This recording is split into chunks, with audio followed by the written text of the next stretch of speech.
dalam mewujudkan yang terdata di BKN 4,2 juta lebih ASN kita. Reformasi birokrasi tidak semata-mata hanya merampingkan birokrasi, mewujudkan jabatan-jabatan fungsional, tetapi juga meliputi berbagai hal, menyangkut perencanaan, menyangkut rekrutmen, menyangkut sistem merit, menyangkut memberikan penghargaan, termasuk dalam sistem penggajian, sistem tunjangan kerja dan pensiun ASN yang akan datang. Dan dalam kesempatan ini saya minta kepada seluruh menteri, kepala lembaga dan kepala daerah untuk melakukan reformasi anggaran.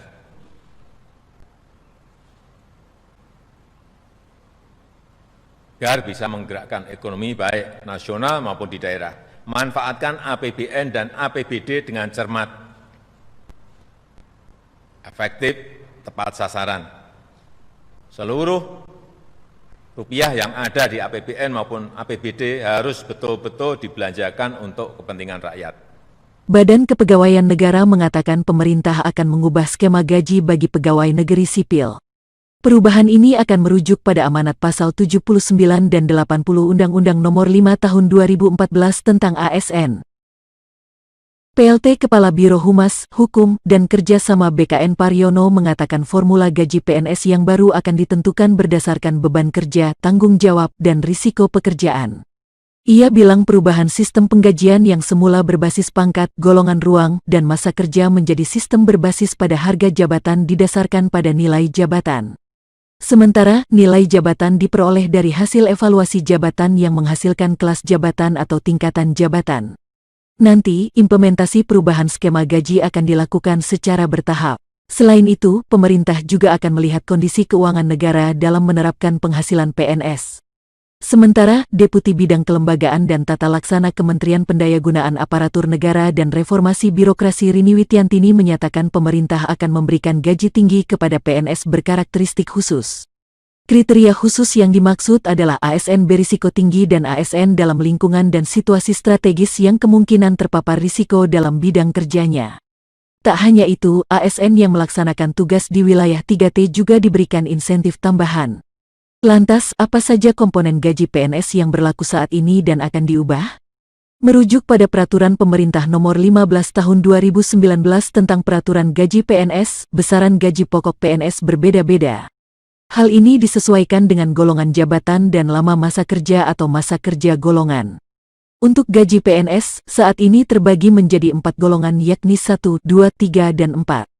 Sementara MKG dihitung menyesuaikan masa kerja dari terendah hingga tertinggi yakni 0 sampai 33 tahun.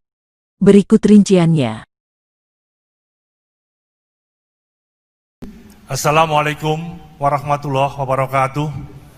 Selamat siang, salam sejahtera untuk kita semuanya. Shalom, Om Swastiastu, Namo Buddhaya. Yang saya hormati, yang pertama, Ketua atau yang mewakili Paguyuban PAN RB, hadir Kepala BKN, Kepala ANRI, yang mewakili KSN, yang mewakili Kepala LAN,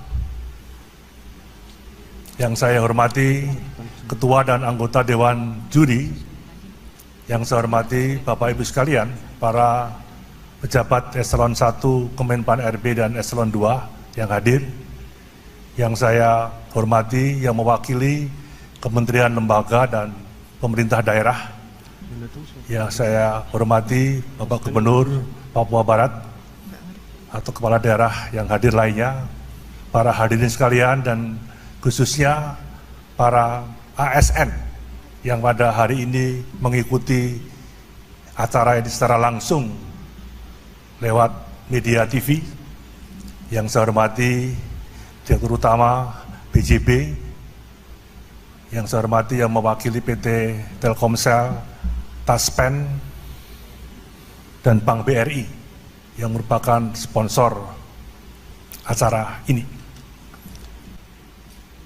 Dalam mewujudkan yang terdata di BKN 4,2 juta lebih ASN kita. Reformasi birokrasi tidak semata-mata hanya merampingkan birokrasi,